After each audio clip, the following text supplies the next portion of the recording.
Well, hello and happy solstice. I'm here because Simon Dan has asked people all around the world to measure the length of a shadow at solar noon on the solstice, and that's what I'm going to do.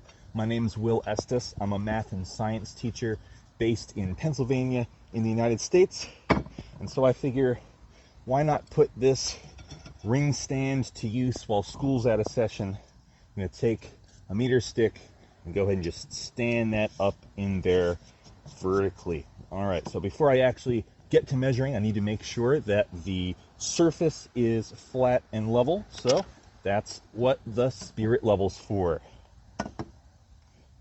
Bubble dead center in this direction. Bubble dead center in that direction. And is this standing up straight?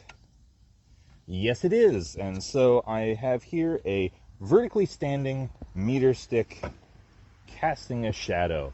And if I measure the length of that shadow with this meter stick at solar noon, that is going to be some useful information that Simon Dan is going to use. Now, it's not quite time. I've got about another minute and a half to wait because the solar noon calculator said that solar noon happens at my location at about 1:07. And so let me just take a minute and explain how all this works. So I have here the northern hemisphere. I'm approximately here, kind of like between Washington, D.C. and New York, and on the summer solstice, that is my hemisphere summer solstice, June 21st, the sun is going to be directly over the Tropic of Cancer, which is right about here in Cuba, right? So if I line this up so that this has no shadow, well, all of a sudden this does. And if I reverse it, this has no shadow, now this does. You see, I can't get them both to not have a shadow at the same time because they're not really parallel. They might be both standing up straight, but because the Earth is curved, they're not pointing in exactly the same direction. In fact, if you follow these lines through, they would meet at the center of the Earth. Okay, well, let's put that away because it looks like it's just about time. On solar noon, at solar noon, I should say, the sun is going to be the highest point in the sky, meaning this shadow is going to be the shortest. The sun will be directly over a point directly south, and it looks like it's time to make the measurement. So let's get it. Looks like, okay, so let me get nice and close so you can see that. I would call that 27.5 centimeters. That is 275 millimeters. The shadow being cast by a 1 meter tall ruler. And I'll make sure all that information's in an email sent to Simon Dan. Simon Dan, thank you so much for organizing this experiment. I hope you get a lot of participants and you can draw a nice, strong conclusion. All right, now, Dan, if you're using this in a compilation, that might be where you'll end it, but I'm going to keep going because I want to take a minute to plug a global experiment that I'm organizing, kind of similar to this, just a couple important differences. One, mine is happening on the equinox. There's a couple reasons for that.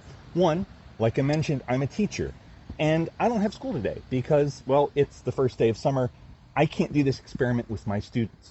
However, on the first day of fall, that is Monday, September 22nd, 2025, this year anyway, or the first day of spring, which is in March.